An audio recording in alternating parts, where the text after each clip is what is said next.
Vamos ouvir a palavra pelo pastor Roberto nesta manhã. Irmãos, não saiam, que depois tem um bolinho para vocês também ali na hora da saída, tá? Em ações de graças, por tudo que o Senhor tem feito em nossas vidas. Então não saia sem receber seu bolinho, tá bom? Vamos orar pelo pastor, a palavra já é abençoada.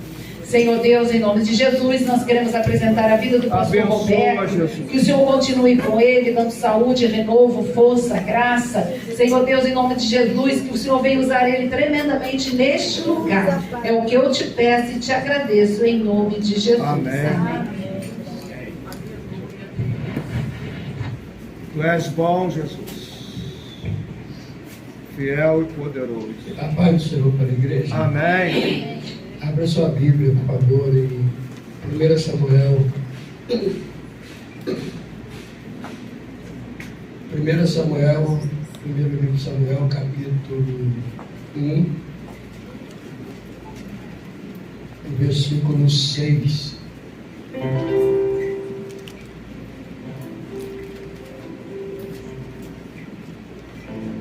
Primeiro livro de Samuel, capítulo 1, versículo 6. Os irmãos acharam? Amém. Diz assim: e a sua competidora excessivamente a irritava para a embravecer, porquanto o Senhor lhe tinha cerrado a madre. E a sua competidora excessivamente a irritava para a embravecer, porquanto o Senhor lhe tinha cerrado a madre. Tome o seu assento, por favor. Glória a Deus. Graças a Deus, irmãos, por estar aqui mais uma vez, né? Eu até ontem eu estava assim, perguntando, né, querendo entender o que era para ministrar hoje. E ontem à noite, hoje pela manhã, vindo para cá, veio essa palavra no meu coração. Irmãos, eu sempre ouvi alguém dizer, né, que às vezes o mal é necessário. E para eu aceitar isso é muito complicado, né? Muito complicado aceitar. Porque tem um lugar, né, que a gente morou. E às vezes a gente mora também em lugares assim, que uma pessoa lá que impõe respeito, né? Essa pessoa impõe respeito e dificilmente você vê um assalto, você vê abusos, porque sabe que aquela pessoa que está vendo é uma pessoa muito perigosa. E um dia desse uma pessoa falou para mim: isso aí é um mal necessário, pelo menos o lugar fica tranquilo para ela. E aí a gente procura saber se biblicamente isso funciona. Interessante que funciona. Às vezes a gente tem que aprender a lidar com penina, né? E não é fácil. A gente sempre tem uma pessoa que a gente não queria ter ao nosso lado e nem queríamos conviver com ela, mas é necessário e a gente vai ter que aprender a conviver com essa pessoa. Pior é quando está dentro da mesma casa, né? Porque tem aquele vizinho que está um pouco distante, né? Aquela pessoa que a gente convive com ela só no trabalho, na igreja, e a gente tem essa convivência, vivência e social. Mas quando está dentro de casa, aí a coisa vai apertando, vai complicando mais e mais. E eu procurei algumas passagens da Bíblia, né, para entender isso, o mal necessário. Aí, aos Romanos, capítulo 8, versículo 22, bem sabemos que todas as coisas cooperam juntamente para o bem daquele que ama a Deus e para o bem daquele que é chamado pelo seu decreto. Está dizendo aqui que todas as coisas cooperam. Eu me lembro que a irmã, a filha de Jacó, Diná, ela foi violentada lá em Siquém e Jacó acabou fazendo uma aliança com o povo de Siquém. Só que aquela aliança, irmãos, ia contaminar o povo de Deus. Ia contaminar porque Deus estava levantando uma nação pura, santificada, uma nação separada. Só que Jacó ia fazer uma aliança de casamentos entre os filhos dele e o povo de Siquém. O acordo já estava todo pronto, o Diná já estava na casa do rapaz que violentou. Tem gente até que disse que já tinha houve o casamento. Aí os 2 filhos de Jacó chegam. Agora me falha a memória, parece que é Simeão e Levi, concordo. Eles vão e matam todos os moradores daquela região, daquela aldeia. E a gente fala, meu Deus do céu, como é que pode, né? Depois deles terem circuncidado, eles estavam numa situação de fragilidade, sem poder reagir. E a Bíblia diz que os 2 filhos de Jacó aproveitam essa situação para matar todo mundo. Se não acontece aquilo ali, irmãos, se não acontece aquilo ali, ia ter casamento misto e o povo de Deus ia se misturar. Então eu chamo isso daqui de um mal necessário. E depois todos eles foram abençoados e o Jacó amaldiçoou esses 2, né? Ou abençoou, mas lançou também maldição sobre eles. A gente olha para José e o próprio José no final da vida dele, no final da história dele, olha o que José fala para os irmãos. Os irmãos estão preocupados, né? Porque o pai morre, Jacó morre, eles pensam, agora José vai arrebentar com a gente, ele vai cobrar tudo que nós fizemos. E eles vão mentir para José, eles chegam até José e dizem, olha, o nosso pai falou para você não fazer nada contra a gente. Aí José olha para ele, olha, o que vocês fizeram de mal contra a minha vida, Deus transformou em bênção, para poupar a vida de vocês. Lidar com uma pessoa que não está trazendo benefícios para a gente, mas que tem propósito de Deus no negócio, a gente tem que ter um negócio chamado cosmovisão, e a gente não tem. A gente tem que orar muito, a gente tem que pedir graça a Deus. Um dia Jesus foi lavar os pés de Pedro, Pedro falou assim, Jesus, meus pés não. Aí Jesus falou, o que eu faço agora tu não entende, mas você vai entender depois. Quem crê que Deus no futuro vai revelar todo esse sofrimento que é necessário? Todas as coisas estão cooperando. Hoje pela manhã acordei cedo para minha filha, colocar a filha no colégio, aí estou lá. Vou ligar a televisão, está passando. Eles gastaram um tempo maior na diplomação do Lula ontem, né? Diplomação. Alexandre de Moraes foi aplaudido de pé. Todos levantaram quando ele entrou. Lula também foi aclamado. E eu toda hora olhando e falei, está cooperando. Vai cooperar para alguma coisa. Eu vou ser beneficiado. A igreja vai ser beneficiada. Eu creio, Jesus. Está cooperando para alguma coisa, porque todas as coisas cooperam. Eu não sei se é para empurrar a gente mais para Deus, eu não sei. Mas que vai cooperar, vai. Mas a gente não tem essa cosmovisão para entender. Irmãos, a gente está diante de um texto que a Bíblia diz que foi Deus que encerrou a máquina. Vai fazer o que com Eucana? Não, e a mulher que está sendo abençoada, que está tendo filhos e filhas, está toda hora perturbando ela. E tem afrontas que elas têm hora marcada. Interessante que é quando Eucana subia de ano em ano, porque ele fazia parte ele era descendente de levitas também, e ele conhecia muito bem de adoração, e ele ia se Siló todo ano, e toda vez que ele ia adorar a Deus, dava problema para Ana, porque tinha uma mulher que a irritava, e ela era também esposa de Eucana. E Eucana, vendo todo o sofrimento de Ana, ele tinha uma coisa a fazer, né? Ele amava mais, mas a Bíblia não está dizendo que ele não amava a Penina, está dizendo? Não diz, a Bíblia não diz. Diz simplesmente que ele amava mais Ana. E isso foi motivo de revolta no coração do Penina. Porque tem gente que não consegue compreender certas coisas, irmãos, que acontecem na vida dos outros. O jovem lá que quando vai receber o irmão dele, não quer receber o irmão, porque tinha tido uma festa, e o pai preparou uma grande festa para o irmão, e ficou revoltado com aquilo. Ficou revoltado. Ele falou, eu não vou participar dessa festa. Eu não vou entrar, é injusto isso. Eu sempre estive aqui, Pai, nunca transgredi um mandamento, Senhor. Estou aqui. Irmãos, mas a gente vê um camarada que estava perto do Pai, mas não tinha relacionamento com o Pai. Não se relacionava. O amor estava longe dele.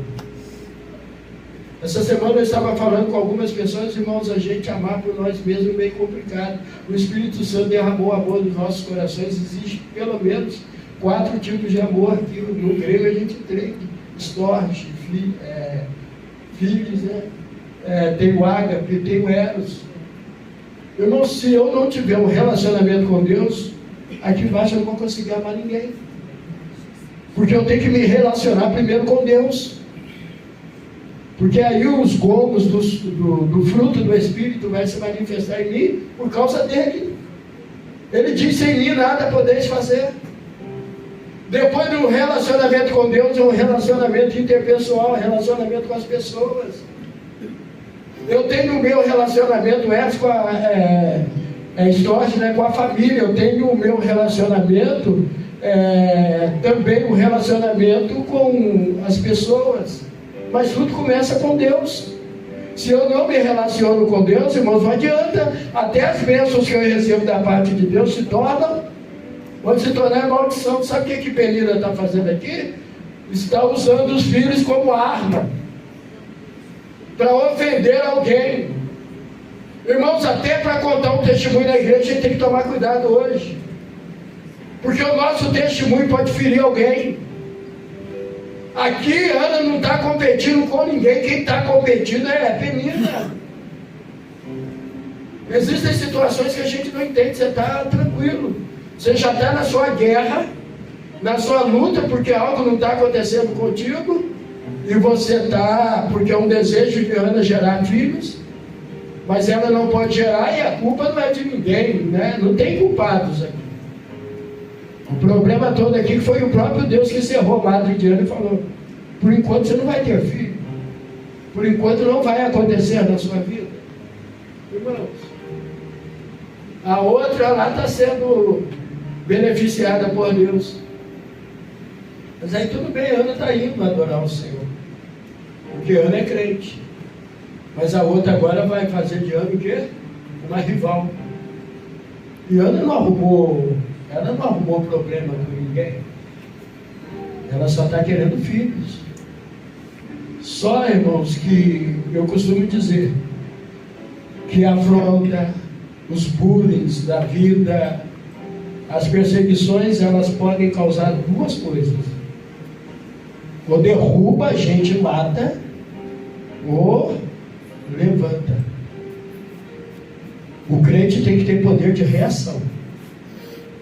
Mas não é reagir afrontando, não. É buscando a Deus e pedindo graça para suportar.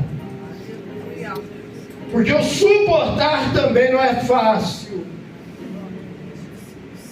Porque pode entrar o espírito de vingança, da gente querer ter para responder, para mostrar, para dizer: eu também sou filho. Não, não, não, não. Tudo aqui tem que ser para a glória de Deus. Aleluia. Se Ele não for glorificado, não vale a pena. Quer comais, quer levar, ou qualquer outra coisa, tem que ser para a glória. Aleluia. Deus Santo, poderoso. Eu falei que o mal às vezes é necessário. Demorou para eu entender isso. Demorou para eu entender. Às vezes a gente precisa de pessoas como Penina do nosso lado para nos fazer acordar de madrugada, orar, jejuar, buscar a presença de Deus, conhecer as nossas limitações. Porque Ana, que ela foi afetada emocionalmente, chegou ao ponto que ela não queria mais comer e só queria dormir. Aí vem aquele negócio, né? Eu sei que tudo é espiritual, irmãos. Eu creio que tudo é espiritual. Apesar que eu creio nessas... A gente teve 3 meses de aula e deu muito debate lá. mas doenças emocionais. Começa com questões espirituais. Eu olho para o barco lá onde Jesus estava, foi expulsar demônios, dali a pouco o vento sopra do nada, o barco balança para lá e para cá, está todo mundo desesperado, Jesus repreende, ele está mostrando para a gente, o problema não está nem na água, nem no vento, o problema está em quem provocou isso. E quando a gente tem visão de quem provocou o problema, a gente ataca lá. A gente não fica olhando para o problema não, a gente ataca. Porque tem uma força maligna agindo por trás. Os consultórios hoje estão lotados e daqui para frente eles estão dizendo que novas doenças vão aparecer. Eu repreendo isso, mas é verdade. O emocional de muita gente está abalado verdadeiramente. Porque foi gerado um medo em muitas pessoas. E esse medo que foi gerado prejudicou. Porque a gente também não peneira nada, não filtra nada, tudo que vai vendo, vai absorvendo, aquele negócio todo, e uma hora traz problema, né? Eu me lembro que no começo da pandemia, eu ficava em casa, Deus me abençoou grandemente, não faltou nada, e um mês eu fiquei em casa. Depois eu fui entendendo os negócios, eu fui saindo, lendo, estudando, mas era todo dia televisão de manhã, televisão à tarde, e dali a pouco eu queria saber quantas pessoas morreram no dia, quantos estavam contaminados. E eu olhava e ia para a televisão, minha esposa falou, você está ficando surtado. Eu falei, estou mesmo. Hoje morreu 1000. Aí um dia eu peguei minha senha e falei, qual dia que vai ser o meu dia? Eu já estava esperando o meu dia. Porque estava morrendo todo mundo. E isso daí me deu um problema. Eu fui parar no médico, a médica olhou para mim e falou, olha, não posso fazer nada contigo. Já, o herpes zoster já te pegou, você está com a emocional abalada, aquele negócio todo. Eu falei, pastor, ora, sobe monte. Aí ela olhou para mim e falou assim, Roberto, vou ter que te dar um remedinho. Eu falei, que remédio que é? Aí ela falou, um remedinho para acalmar você, porque você está muito agitado. Eu falei, eu vou tomar isso. Eu preguei contra isso a vida toda, agora eu vou tomar. Ela falou, mas não tem jeito, seu coração está disparando, você está com um monte de problema, já surgiu a herpes zoster. Aí eu fui, irmãos, achava que era um negócio assim, cheguei na farmácia e para comprar o remédio, CPF, identidade, ainda tinha que assinar um termo de responsabilidade. Eu falei, o que está acontecendo comigo? Ela falou, você está surtado. Tomei uma semana, já não queria parar de tomar mais, que eu fiquei zen. Parecia que estava fora do planeta, né? Uma calmaria. Irmãos, pensar, ia para a igreja, sentava no banco, quase dormia. Mas uma paz, uma calmaria. Aí o meu pastor falou, olha, eu já tive depressão forte, tá? Pare de tomar esse remédio, você vai ficar dependente. Aí que eu acordei. Joguei o remédio fora, fiz oração, falei, foi a Globo que fez isso comigo, mas agora eu entendi aonde estava a raiz do problema. Para que ficar recebendo tantas informações necessárias? Não dá, irmãos. Nas próprias igrejas, as pessoas pareciam que estavam surtadas. Tem um pastor no Rio das Pedras que eu cheguei para ele e falei, pastor, eu preciso fazer um gabinete com o senhor. Ah, está querendo confessar alguma coisa? Não, quero falar um negócio não. Eu venho para a igreja em paz. Quando eu chego na igreja, eu perco a paz. Ele falou, por quê? Porque o senhor fala tanto da Covid, mas fala tanto da Covid que eu estou achando que está todo mundo com Covid aqui dentro. Irmãos, quem crê que a paz vem sobre nós aqui? Aleluia, Jesus, glória a Deus. Mas aí também mostra as nossas fragilidades, porque aqui, irmão, se Elias teve medo de Jezabel, e Elias foi um cara que fez o quê? Deus orou, ele orou e caiu o fogo do céu. Tem hora que a gente pensa que é melhor do que esse pessoal. Não, meu irmão. Quando a gente olha para Atos dos Apóstolos e lê, quando a gente ouve Paulo dizendo assim, Timóteo, vem ter comigo depressa, a gente começa a querer entender o lado psicológico de Paulo. Porque todos me abandonaram, só Lucas está comigo. Tem hora que na nossa solidão, a gente sente solidão e precisa de pessoa ao nosso lado. Só que Ana está numa situação que ela está um pouco sozinha. Os filhos de Penina não tem nada a ver. Eles não são culpados pelas afluências. Eucana não pode fazer nada. Porque amava, ele fazia de tudo, mas quem cerrou foi Deus. E Deus lá do céu também, ele olha e diz: eu te conheço. Eu sei quem você é. Sei que você vai suportar. Porque o que está sendo gerado em você é algo tão grande que quando vier você vai entender e vai dizer: valeu a pena. Não é o momento que eu estou passando, é o que Deus está produzindo. Irmãos, e produzir dói. Quem quer gerar tem que estar preparado para sentir dores. Paulo, quando fala à igreja de Coríntios, ele diz: eu estou sentindo dores de parto, até que Cristo seja formado em vós. Gerar vidas dói. Dói. Onde uma pessoa me ligou, eu estava indo para casa depois de uma pregação abençoada de manhã, um culto, né, consagração. Já estava tudo programado, cheguei em casa, sentar, deitar, descansar um pouco para ir para o culto das meninas. Encerramento de Jardim Bambu. O telefone toca.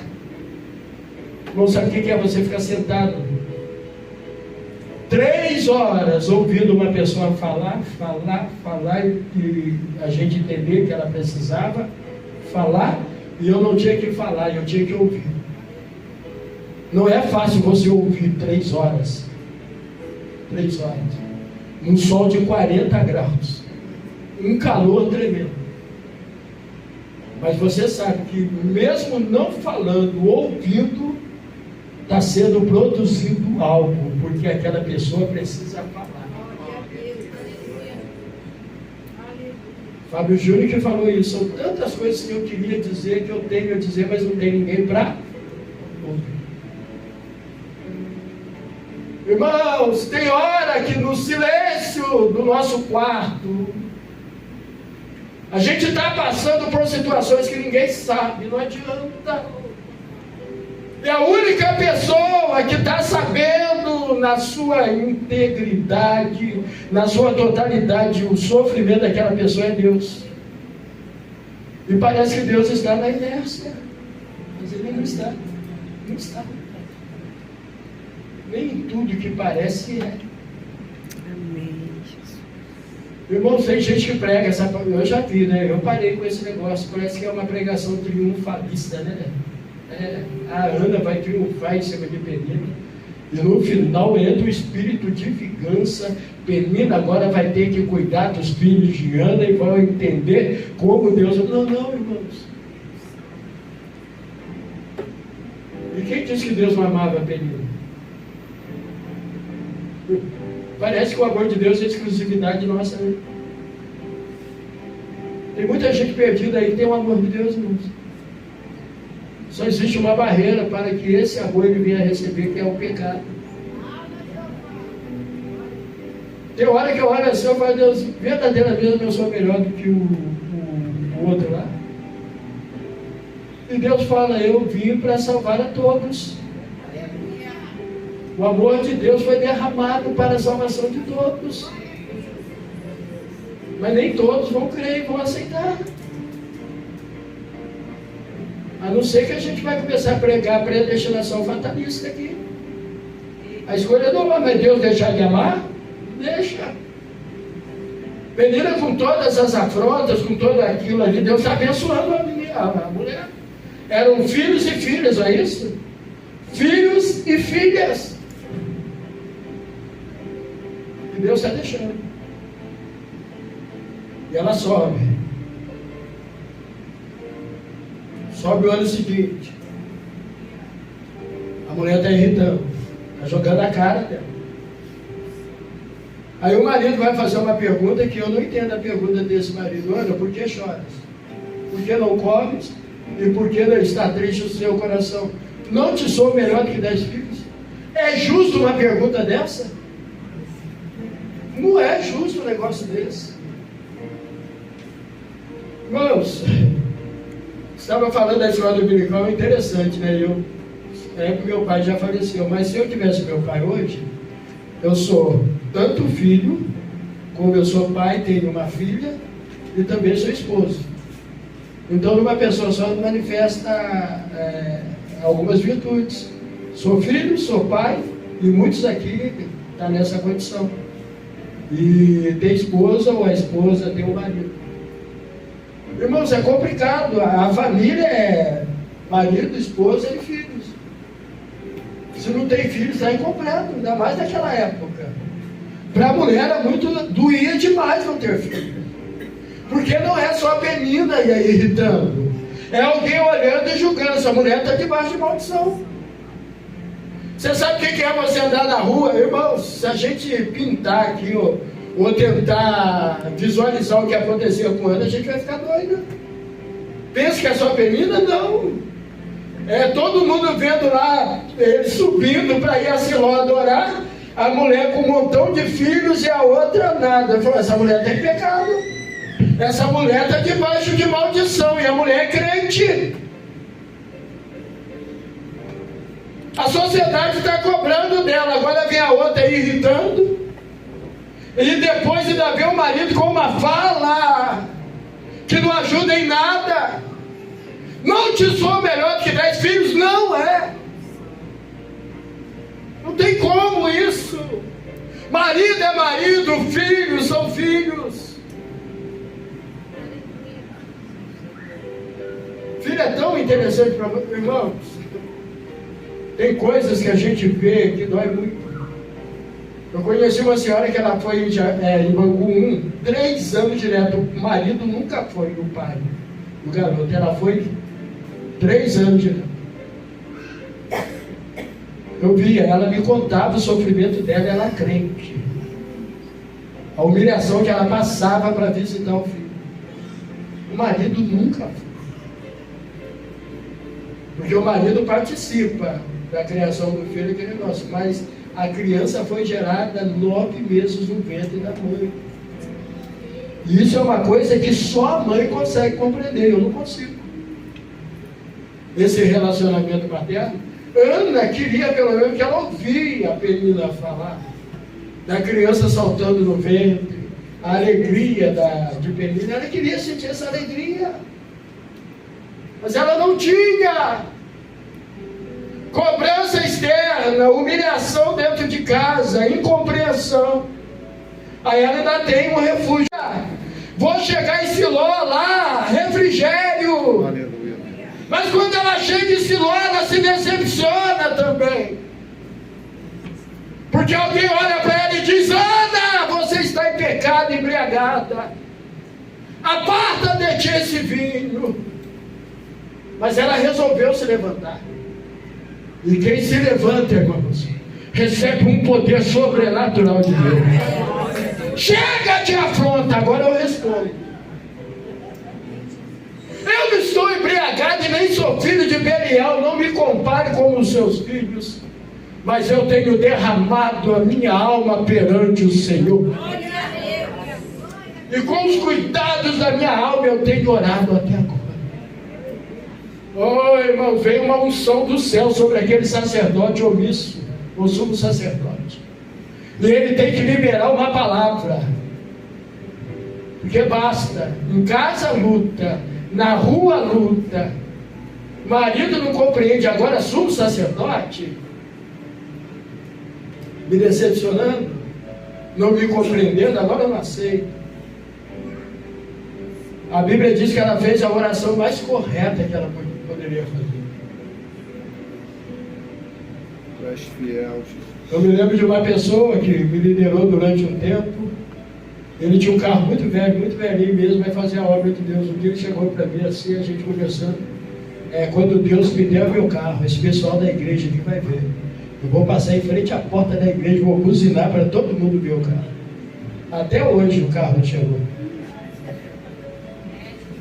Está querendo a bênção para mostrar para os outros? Para responder a fome? Sabe o que Ana disse para Deus? Senhor, eu quero um filho, não quero uma filha não. Eu quero melhor. Mas se o Senhor me der, eu vou consagrá-lo. Ele vai servir o Senhor todos os dias da sua vida. Deus lá do céu, irmãos, esperou esse momento, porque ele sabia que esse momento ia chegar. a gente tem um momento chave que abre todas as portas que estão fechadas que Deus quer abrir. Tem a oração certa, tem um momento certo para acontecer. Quando isso acontece, pode estar quem estiver liderando, quem estiver no governo, vai ter que abençoar a sua vida. Porque é uma ordem do céu, está entendendo? Amém. Chegou o tempo da igreja, eu não quero saber quem está governando, mas ele vai ter que liberar uma palavra profética, abençoadora sobre a minha vida, porque eu vou tomar posse.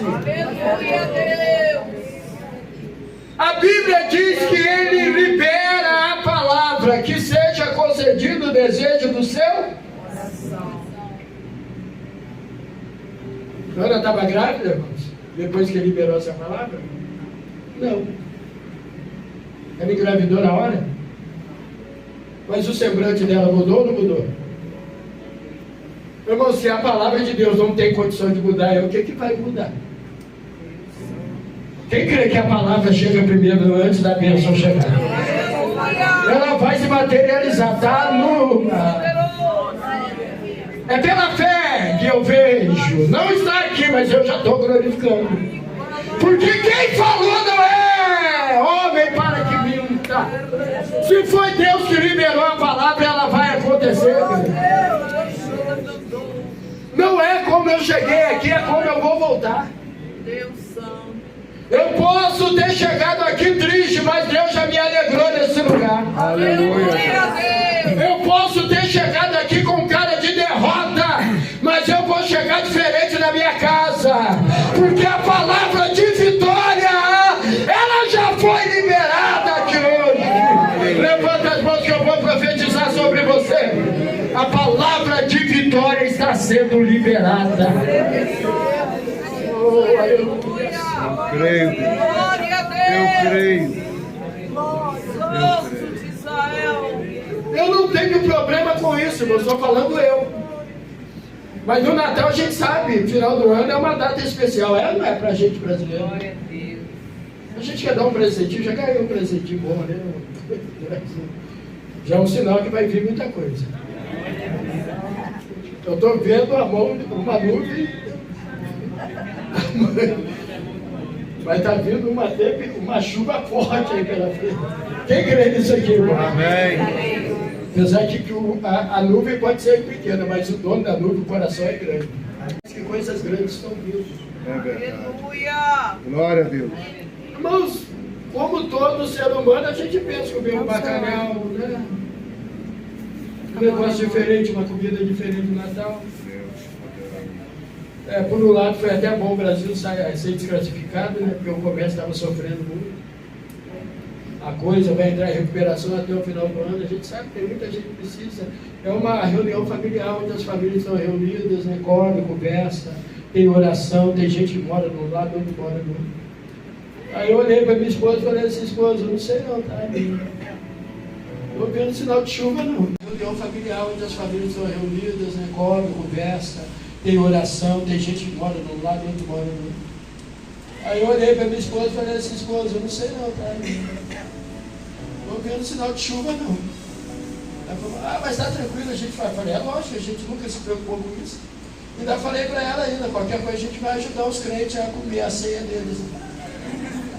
É verdade ou não é? Você chega na casa de um crente, tem duas pessoas à mesa desse tamanho aqui, ó. Torta, pudim, bolo, um monte de coisa. Aí você chega assim e pensa assim, como que ele vai comer isso tudo sozinho?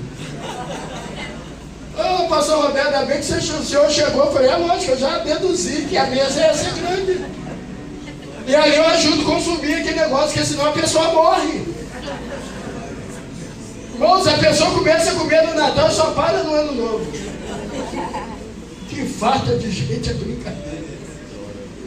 Aí eu estava falando para minha esposa, estou vendo sinal de chuva. Dali a pouco eu vou pregar no Rio das Pedras na quinta-feira. Um jovem, numa garagem, acabei de pregar, ele veio sapateando na minha direção, bota a mão no meu ombro e começa a profetizar.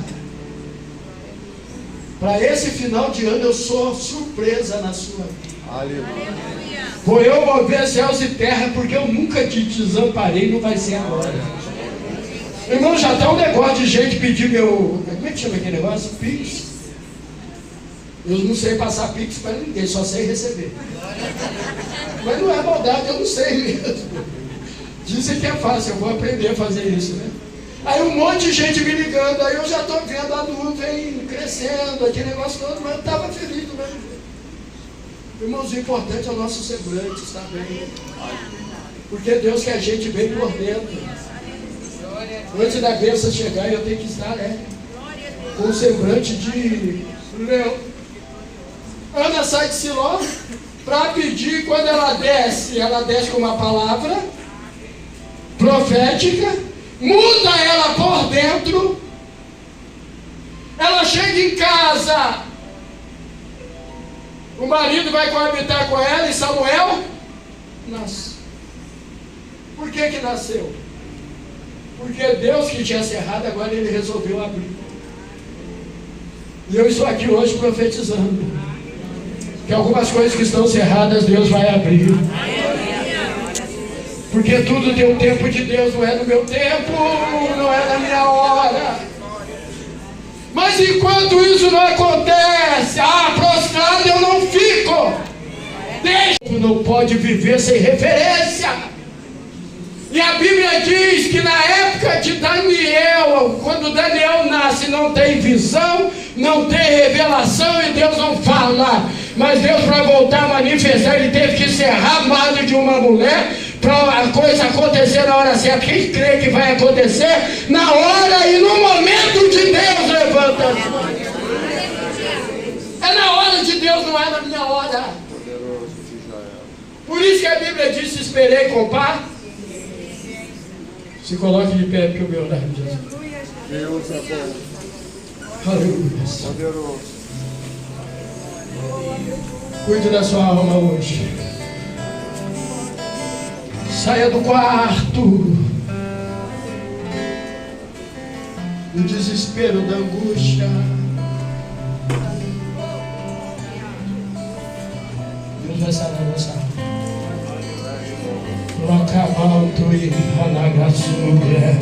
Dá um sol maior para mim, por favor.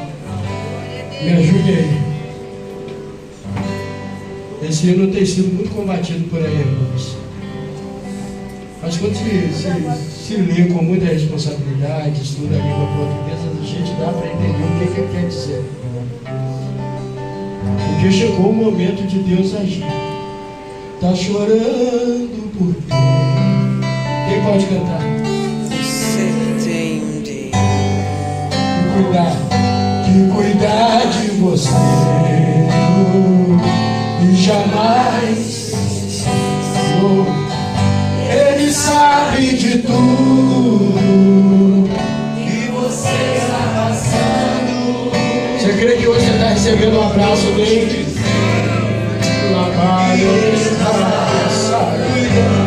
Ele está cuidando de você, crente, preparei.